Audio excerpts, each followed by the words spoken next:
Go. His first car is heading out onto the racetrack now. The 47 of Coleman Pressley, and the 20-year-old, one-year-old had a very big weekend last week. The last 2 weeks in a row. Not only did he win the fall brawl at Hickory, but he came back and won the UARA race at Hickory also. So Coleman has a great year going in the short track series. This is just a fill-in deal for Brad and JTG to give him some time, try to round up a sponsor for next year. He's a great little kid and great race car. Well, there's one thing for sure, just like you said, Randy, he can flat drive a short track car. He's very, very good on the short tracks, and this is actually a short track. We all know that. And boy, what about that win he had at Hickory? That was a fantastic run. I mean, that's a tough race to win, and he wins one of the biggest short track races of the year. Absolutely, and then 2 weeks in a row. So, I mean, Steven runs third to him at the fall brawl, so he had some good competition. All right, first lap comes in at 25.33 seconds, and he's on the second one, the son of Robert Pressley, who ran at Memphis in 2004 in car number 47.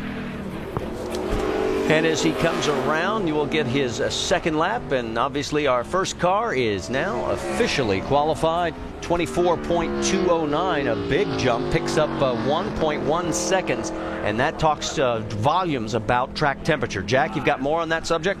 Yeah, Marty, do you remember the last practice session? The track was down in the 60s or so in terms of track temperature. Well, it's 4 degrees lower right now, so it's going to take a little while. But the one good thing is it was all overcast yesterday. There are some puffy cumulus clouds out here, but the sun does come out now and again. So look for the track temperature to begin to edge forward and get up just about what they practiced at in final practice yesterday. Well, keep us posted on that because, obviously the warmer it is, the better off it's going to be. Right now, 47 degrees. So one of our double-duty cars is taking care of business and done a nice job for Casey Atwood. Here's Jeff Fuller in the 87. He's had 2 starts in 2009. You know, a lot of people forget Jeff was the 95 Nationwide Series Rookie of the Year. Won a race at Bristol in the JTG car. And I had spent some time with him and Ricky Craven and Hillary Will in Afghanistan last year. And what a trip to meet the troops and see how good our troops are doing over there. Man, I bet that was a lot of fun over there. That's a neat opportunity to be able to do that. You know, he drinks more coffee than you. I drink a lot of coffee. You know, you talk about Jeff Fuller at this racetrack. It's hard for these guys to compete against some of the other super teams at places like Daytona, Talladega, Charlotte, Michigan. But a track like this, Randy, I think a fellow like this with no funding on the car can get a lot closer to having a good run. A little smaller track. You know, these guys all cut their teeth in these short tracks, and this is good for a place like this for him. Well, he's 14th out of 15 cars right now at 24.3 seconds.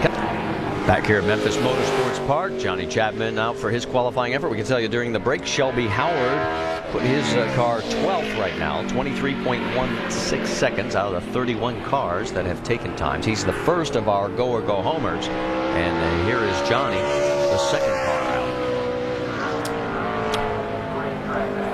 While we watch his lap, let's check in on our current pole sitter, Justin Allgaier, with Rick DeBrule. Indeed, standing by. You know, when Justin first came in, he said this isn't going to hold Mike Bliss, going to knock me off, and it didn't happen. It didn't. It's a true testament to these guys, Verizon Wireless guys. They did an awesome job all weekend. And, you know, learning this racetrack and getting to know what these cars are going to do here, it's been a challenge. But these guys stepped up. That qualifying lap was fun. I mean, you know, there's still a lot of guys that got to go in it. So, you know, hopefully the heat doesn't help them. But at the end of the day, it's going to be a great at least top 5 starting spot. And that's what we needed. I mean, you know, we're fighting for points as much as we possibly can. We're fighting for the Rookie of the Year. And these pit stalls are narrow enough. I don't need any help doing any damage. So get a good starting spot, get a good pit stall selection, and that should hopefully help us for tonight. Justin Allgaier, good chance this may hold for the rest of qualifying, Jack. Well, Justin was talking about he hopes the heat doesn't knock him off the pole. I've been watching the track temperature, guys, and it's hovering right around 60, 61 degrees. You would think that at this point in qualifying it would go up higher. But what happens is the sun peaks out from the cumulus clouds, heats the track up to maybe 61, 62. Then it goes behind these big gray clouds again, and the temperature starts to drop. I'm not sure what the track temperature is going to do with the remaining cars yet to qualify. Well, as Kevin LePage has completed his first lap at 24.3 seconds. Remember, the last 2 Memphis poles were won by first-time pole winners. James Buescher last year And in 2007, Marcus Ambrose picked up his first ever Nationwide Series pole. So Has Allgaier not got a pole yet? no, not yet.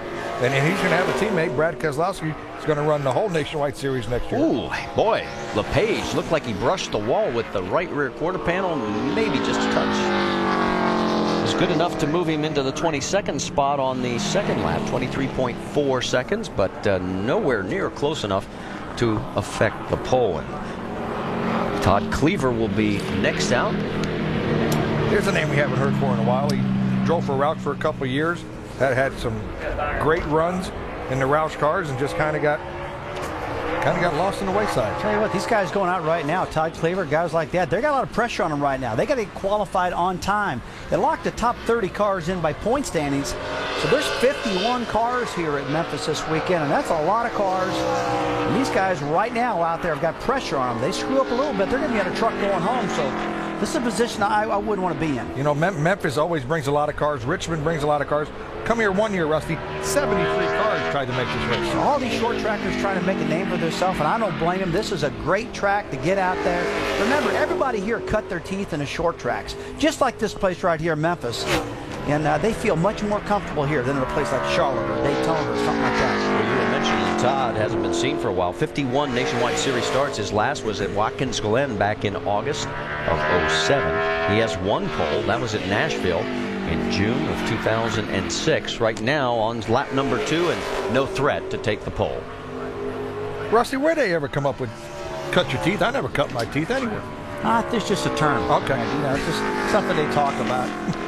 Keep picking on me, I'll give you a better answer for it later. Keep picking on me, and I'll show you how you cut your. Chase Miller on his second of 2 qualifying laps. Whoa, gets a little tail happy coming out of 4, brings it across the line, and good enough for 19th, quickest overall. Remember, he's part of the go or go home group. 23.32 seconds, and a total of 7 cars are going to be heading home by the end of qualifying. We can tell you Justin Hobgood ran a 23.3. That's good enough for 18th. You know, Chase Miller kind of got lost in the shuffle with Ray Everham when he got bought out. He was a Ray Everham development driver. When they all switched hands, he kind of got left in the cold. But let's on the track now is Richard Boswell with a great opportunity for JR Motorsports. And Boswell was running See, this Nick, 5 car. he won 4 championships this year on the West Coast, all at Irwindale Speedway. And now on the racetrack, Mark Green, who's kind of a teammate. It's a team car to Kenny. So I'm sure they learned some stuff with air pressures that probably helped him a little bit. Mark's the one qualifying kid. Well, he is. There's no doubt about that. He's qualified in the top 20. The last 25 races, he's qualified for every one of them on time. So, I mean, he's pretty good at qualifying. Well, this car has had a history of Star&Park. In fact, Mark is on standby in case Eric McClure, who's been under the weather, cannot go the distance. So his brother Jeff looks on. David, come on now. That's David. David, I'm sorry. That's right. Yeah. You get a letter from Michelle Green.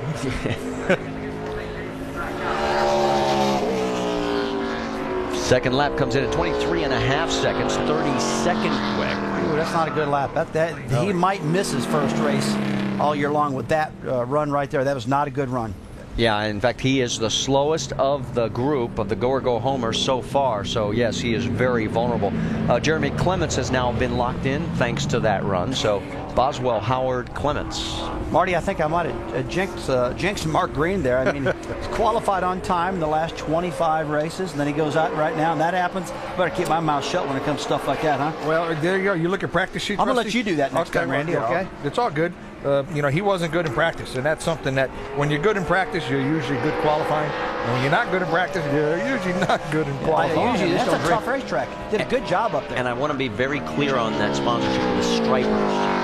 STRI. But what did you say? Well, I didn't say anything. I was afraid you guys were going to say something. Stripers. Okay. Yeah, Stripers. Politically correct here up at ESPN. That's right. We could tell you Jarrett Johnson, who also ran during that last commercial break, has been put on the hauler heading home. He ran a 23.7 on his run, and that last pass by Eddie was good enough to send him home. And boy, look at Allen. As Willie goes 23.06 on that second lap, he locks himself into the number 8 position. Yeah, really good run out of Willie right there. I mean, just like you said, 8th. Man, that's a good run. The track, like we say, just keeps heating up. It's supposed to be like 66 to 68 degrees here. It's starting to approach that already. He's guaranteed himself his best ever career start. Let's check in with Rick Glasses DeBrule. on. How about 68-year-old Morgan Shepherd? That's right, he had a birthday a little while back, a couple of weeks ago on the 12th, and right now he's got to pick it up here on lap number 2 to get into the field, and he does it. Morgan, 23.27 seconds. He is safe in the 21st spot. Right now it is Kevin LePage, Nick Jonitis, Mark Green, Jared Johnson, and Brad Teague that are on the trailer. Good run for Morgan Shepherd. He missed a lot of races of late, and that was really killing this team that's underfunded. And Morgan's a good short track racer also. Good run for him. We're all proud to see that, that's for sure. Well, you said he had a birthday. He's had lots of them. 68, he's the oldest man in the field right now, and we've got 2 cars still to go with Danny O'Quinn out on the track, the 06 Nationwide Series Rookie of the Year. There he is in the 07. He was the first winner of the Gong Show from that Roush Gong Show way back when. Yeah, and I thought Danny'd be around a lot more, too, because he won that Gong Show you talk about, Randy, with Jack Roush way back when, and looked real good and just kind of lost his mojo, kind of got out of that team and been struggling to get back in, get something solid going on ever since. Well, he had 5 top 10 finishes in Nationwide Series action in his career so far. The last one came at Memphis back in 2006. Now, he has got to run quicker than Johnny Chapman's time to guarantee himself a spot. And so far, he's looking good. He does. As long as he don't overdrive 3. Hang on. Come on, pick the throttle up. I think he's got it. And it looks like he's going to be safely into the field as he comes across the stripe. Danny O'Quinn, yes, into the 18th position, 23.20 seconds. So now add Todd Cleaver to the list of goers that are going home. Not a good feeling for Todd Cleaver, that's for sure. But, hey, we had a pretty good qualifying session out there. The track heated up. It was cold this morning when these guys went out. And I tell you, this is a good indication that we're going to have a good race because, man, this temperature is everything in the world. 1 car to go. Rusty, Andy Ponstein. One thing I noticed is about the 15th place car. That's where it took off, wasn't it? That's right. After 15th to 20th, you see Landon Castle. You hear a the lot of 18th guys. car, Atwood, those guys all went, 15th to 20th.